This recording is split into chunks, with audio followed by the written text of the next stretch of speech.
Hey sports fans, Coach Nick here, and welcome to B-Ball Breakdown. I decided that I'm not going to shave until the Spurs lose. And who knows, that might not happen at all the way they're playing. So I look at their offense and I'm going to explain what the Thunder could do to try and stop it, but right now they're having a lot of problems stopping Manu from getting to the rim, and they're allowing Tony Parker to simply go at Russell Westbrook with no mercy. Let's start with Manu Ginobili getting screen and rolls on top, and watch how the hedge by Ibaka is too far away from Splitter, leaving just enough room for Ginobili to get ahead of steam to the basket. On this screen and roll, they'll have three flat along the baseline, and you'll see that Durant has to help out on the roller, leaving his man wide open in the corner. They practice this, the roller hitting the guy in the corner, and he's wide open.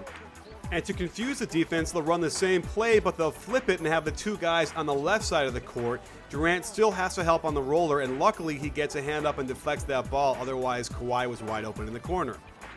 The Spurs set a screen for Manu on the right side, and Perkins is going to play ice where he takes the sideline, and that means that Harden is going to need to slide up and force him toward the baseline. Harden doesn't do that and gives up middle penetration. Collison has to come over to help, and there is Bonner in the corner wide open for a splash. Next, Manu will attack out of the corner by getting a screen and then a pitch, which I love this play. And watch how Kevin Durant completely loses Kawhi Leonard and never finds him again, and as a result, Kawhi gets a nice pass from Diaw for a layup.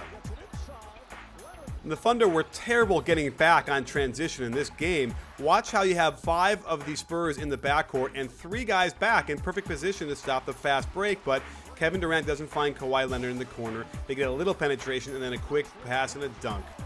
And on this ill-advised drive by Durant, when Perkins brings his man Tim Duncan right into him, they get a turnover, and look at the numbers. The Thunder have 3 guys back with only 1 Spur ahead of the pack, and yet when they sprint back, Danny Green gets left wide open in the corner to hit an open 3. And technically this isn't a fast break, but it is early offense, and watch how Perkins is very slow getting back and can't hedge, and that gives Parker a wide open jump shot. And here's the famous zipper cut with a triple screen for Tony Parker around the world. And the Thunder are ready and do a great job. Russell Westbrook's got a body on Parker and they don't get anything, but Kevin Durant's got to stay home on that rotation. If he leaves too early, it gives Duncan a wide open shot. Same play, zipper cut, and instead of Tony Parker going around the world, Westbrook is so tight on him, he comes back up on the same side, penetrates, sucks Durant in too far, and there's a back screen even for good measure, and Kawhi hits the 3. And Scott Brooks has to solve the problem of when the Spurs get the ball to the roller. Watch how 2 players come to rotate, and now there's a wide open player under the basket in Danny Green for the layup. One solution is to bring the weak side defender over to stop the pass to the roller. If you don't do that, they get into scramble mode, and against the Spurs, once they get you scrambling, they will slice and dice you to death. Again, on this screen and roll, watch how Ibaka needs to step up and take away that pass to Duncan. If not, he'll make Duncan look like he's 22 again. Just watch Russell Westbrook and how many screens he's got to fight through, and this is why I think they're trying to pick on him. When Tony Parker comes back around again on the screen, look at this gorgeous spin move and a teardrop. And Russ was making matters worse by going underneath these screens, giving Parker a wide open jump shot. And Perkins wasn't doing him any favors by not stepping up and getting a hand up on that shot. He'll go underneath the screen again, but watch Perkins' effort. It's okay, but it's not enough against an elite team like the Spurs. And here's the European influence as they screen the ball and then re-screen it so there's no hedge. Brooks needs to get these 3 players together on the same page because Harden goes up and no one gets the roller. And Westbrook is getting screened in the weak side and going underneath that screen too, getting him in a really bad position. Now Parker can attack with the screen and then hit a nice jumper. And here's where it seems like Poppovich said, let's attack Westbrook and get him off his game. They keep screening, keep running him around, making it feel futile to try and even play defense.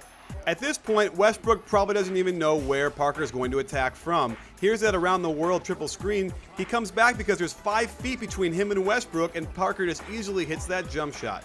And if you don't believe me that he's frustrated, watch this dumb foul. He just reaches out and grabs Parker, and on the next play, he's just going to shove Boris Diaw down after he screens. And as this play gets out of hand, Russell Westbrook goes to the basket wildly and misses the layup, and it takes him almost 8 seconds to get back down the court as he walks down. And guess what's going to happen? Tony Parker sprints down, gets to the corner. There are several passes. Only now do you see Westbrook finally walk into the frame, and then there's the 3. To Westbrook's credit, he did get back on track and did attack the basket in the 4th, but it was all too little too late. It's pretty clear Poppovich has identified Russell Westbrook as the weak link mentally, and they're going to continue to attack him and frustrate him to the detriment of the Thunder. We'll see if they can get back in this thing, but I don't think they will. And thanks for joining us. And don't forget, a B-Ball Breakdown is not a channel, it's a conversation. You win,